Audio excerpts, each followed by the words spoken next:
Plaster of Paris, POP.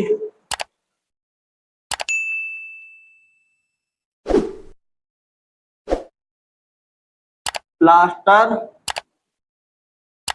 Of Paris, एक ये हो गया, जिसको बोलते हैं पीओपी। ठीक, इसको बोलते हैं पीओपी, प्लास्टर ऑफ पेरिस। ये क्या होता है, इसके बारे में जानेंगे, इसके रासायनिक गुण जानेंगे, इसके उपयोग जानेंगे, और इसके भौतिक गुण क्या क्या होते हैं, इसके बारे में समझ लेंगे इसको अच्छे से कि प्लास्टर ऑफ पेरिस क्या होता है। सभी ने देखा ये पीओपी क्या होता है। प्लास्टर ऑफ पेरिस ये वही होता है जब हाथ पैर की हड्डियां टूट जाती हैं तो डॉक्टर क्या करता है, इसी का इस्तेमाल करता है, जो जिप्सम कहलाता है। क्या कहलाता है, जिसको जिप्सम कहा जाता है, ये वही होता है प्लास्टर ऑफ पेरिस। यही चढ़ाया जाता है हड्डियों को जोड़ने के लिए, डॉक्टर जो यूज करते हैं ये प्लास्टर ऑफ पेरिस होता है, इसको जिप्सम बोलते हैं। ठीक, ये हेडिंग डालो। चलिए इसके बारे में लिख लेंगे, पहले इसका रासायनिक नाम जान लेंगे, पहले इसका रासायनिक नाम समझ लेंगे, इसका रासायनिक नाम क्या होता है वो लिख लेंगे, और इसका सामान्य नाम यही होता है, इसको पीओपी बोलते हैं, प्लास्टर ऑफ पेरिस ही बोलते हैं। ठीक है, प्लास्टर ऑफ पेरिस। अच्छा चलिए इसका रासायनिक नाम देखेंगे क्या होता है।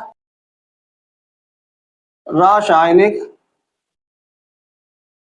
रासायनिक नाम,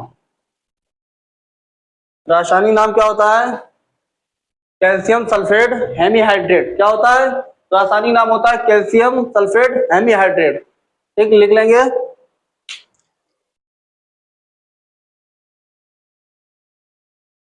लिख लेंगे calcium, calcium sulphate, calcium sulphate hemihydrate, hemihydrate,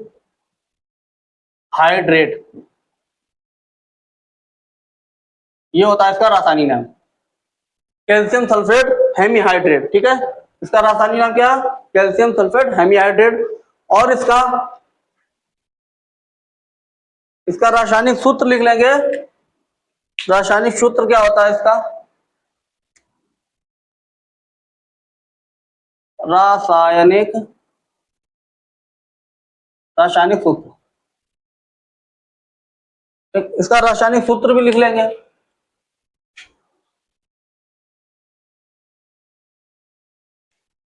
रासायनिक सूत्र होता है, रासायनिक सूत्र क्या था, कैल्शियम सल्फेट CaSO4, CaSO4, ये हमारा हो गया कैल्शियम सल्फेट। हेमीहाइड्रेट के लिए डॉट 1/2 H2O, ये होता है इसका रासायनिक सूत्र। क्या होता है, CaSO4, इसको बोलते हैं कैल्शियम सल्फेट हेमीहाइड्रेट, 1/2 H2O, ये इसका होता है रासायनिक सूत्र।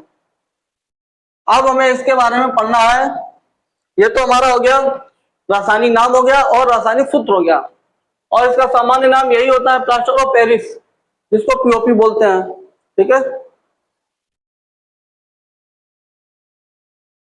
हमें इसका देख लेना है, रासायनिक सूत्र हो गया। अब हम समझेंगे भौतिक गुण क्या होते हैं, भौतिक गुण क्या होता है इसका वो भी देख लेंगे। भौतिक गुण,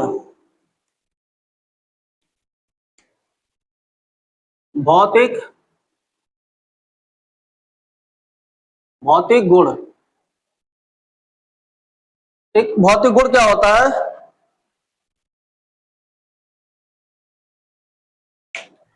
भौतिक गुण क्या होता है इसके बारे में देख लें, लिख लेंगे। यह एक भौतिक गुण क्या, यह एक सफेद, यह एक सफेद रंग का चूर्ण होता है। यह एक क्या होता है, सफेद रंग का चूर्ण होता है, और यह क्या होता है, जल में अविलय होता है। क्या होता है, यह जल में अविलय होता है। लिख लेंगे, जल में यह जल में अविलय होता है, अविलय होता है। ठीक है, ये जल में क्या होता है, जल में अविलय होता है। ठीक है, ये क्या करता है, ये एक सफेद रंग का चूर्ण होता है और जल में अविलय होता है। अविलय क्या होता है ये इसके बारे में देखेंगे अभी। रासायनिक गुण के आधार से रासायनिक गुण करेंगे तो उसके बारे में अभिक्रिया जब बनाएंगे तब हमें समझ आएगा अविलय क्या होता है। चलिए हम देखेंगे इसका निर्माण विधि, इसका निर्माण कैसे होता है, प्लास्टर ऑफ पेरिस का निर्माण कैसे होता है। तो हम लिख लेंगे विधि, हेडिंग डाल देंगे निर्माण विधि। निर्माण विधि, निर्माण विधि लिख लेंगे कैल्शियम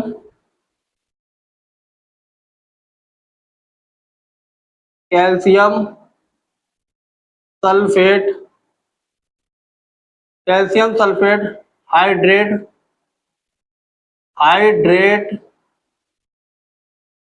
कैल्शियम सल्फेट हाइड्रेट को कैल्शियम सल्फेट हाइड्रेट को क्या बोलते हैं, जिप्सम भी बोलते हैं।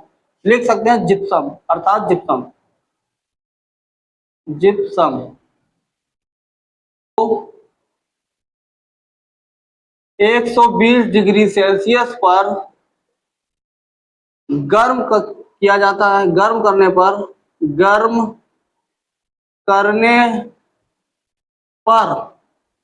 ठीक, कैल्शियम सल्फेट हाइड्रेट को 120 डिग्री सेल्सियस पर गर्म करने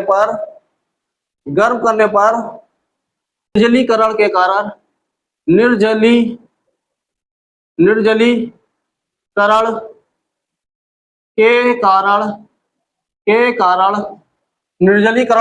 क्या होता है, निर्जलीकरण के कारण प्लास्टर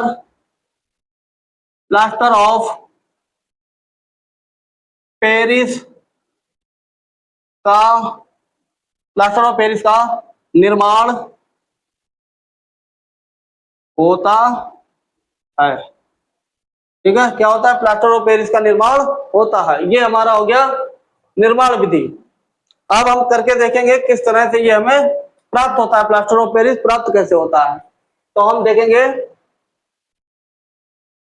तो हमें देखना ये प्राप्त कैसे होता है। निर्जलीकरण के कारण क्या होता है, प्लास्टर ऑफ पेरिस का निर्माण होता है। तो हम रखेंगे अब क्या विधि बना के देखेंगे।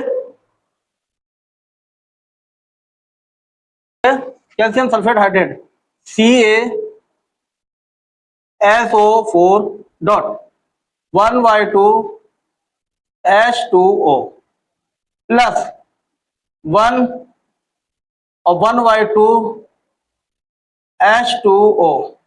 ठीक है, ये हमने रख लिया।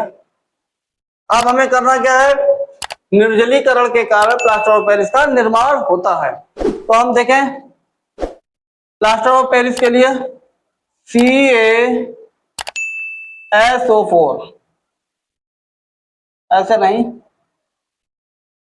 कितने हैं, हाफ और हाफ हो गया एक, और एक ये कितने, दो हो जाएंगे तो निकाल देंगे 2H2O निकल गया। ये बचा क्या हमारा CaSO4, बचा हुआ लिख लेंगे CaSO4, बचा हुआ क्या CaSO4।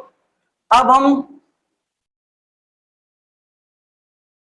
प्लस ये हमारा बन गया जिप्सम, क्या बन गया जिप्सम, ये हमें मिल गया जिप्सम। ठीक है, ये हमारी निर्माण विधि कंप्लीट हो गई। और अब हम इसके देख लेंगे कुछ उपयोग, इसके उपयोग क्या क्या है, इसका क्या क्या उपयोग होता है। नोट हो गया ये, चलिए उपयोग,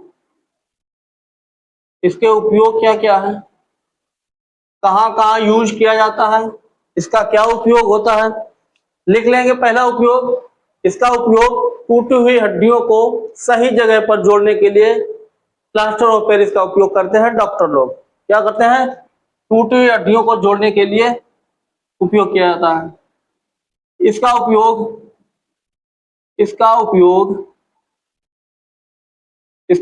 टूटी हुई हड्डी ठीक है, इसका उपयोग कौन, डॉक्टर लोग करते हैं।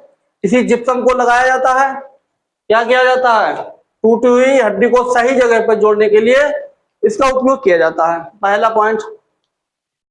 और इसका उपयोग कहां किया जाता है, देखा होगा सजावट के दरमियान होता है इसका उपयोग, सजावट की जाती है तब ये पीओपी यूज की जाती है, और मूर्तियों में और खिलौनों में इसका उपयोग किया जाता है। ठीक है, तो लिख लेंगे हम, ये हो गया एक पॉइंट। दूसरा पॉइंट है इसका उपयोग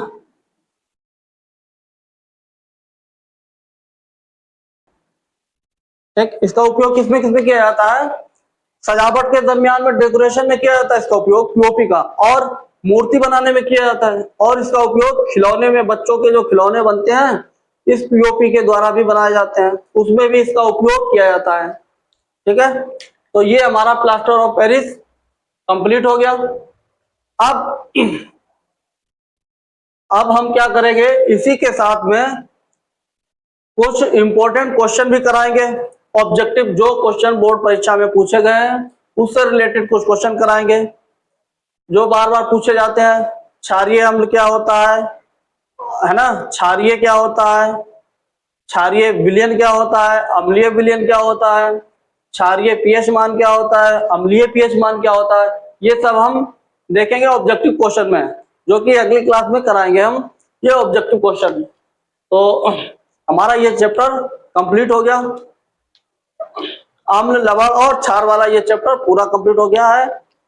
अब इसके हम प्रैक्टिस क्वेश्चन देख लेंगे, किस तरह से एग्जाम में पूछे जाते हैं क्वेश्चन, वो हम देखेंगे अगली क्लास में कि किस तरह से क्वेश्चन बनाए जाते हैं, क्वेश्चन कहाँ कहाँ से पूछे जाते हैं, कितने नंबर का आता है। तो हम सब तरह की बात अगली क्लास में करेंगे इस क्वेश्चन के लिए। तो अगर और कोई डाउट हो तो कमेंट कर सकते हैं, जिसको क्लियर किया जाएगा, और अगली क्लास में आपको बता दिया जाएगा कि कौन सा क्या दिक्कत हुई है। जो भी डाउट हो आप पूछ सकते हो कमेंट में, कमेंट सेक्शन में अपना क्वेश्चन डाल सकते हो, उसके बारे में पूछ सकते हो। और अगर आपको ये क्लास पसंद आई हो, कुछ भी समझ में आया हो, तो लाइक करो और फॉलो कर लो। ठीक, और अगर कोई भी क्वेश्चन हो, आपका कोई क्वेरी हो, तो आप कमेंट सेक्शन में पूछ सकते हो। तो अगली क्लास में हम मिलेंगे क्वेश्चन के साथ में, प्रैक्टिस करेंगे किस तरह से क्वेश्चन आते हैं, किस तरह से नहीं। तो हम अगली क्लास में मिलेंगे इसी के साथ।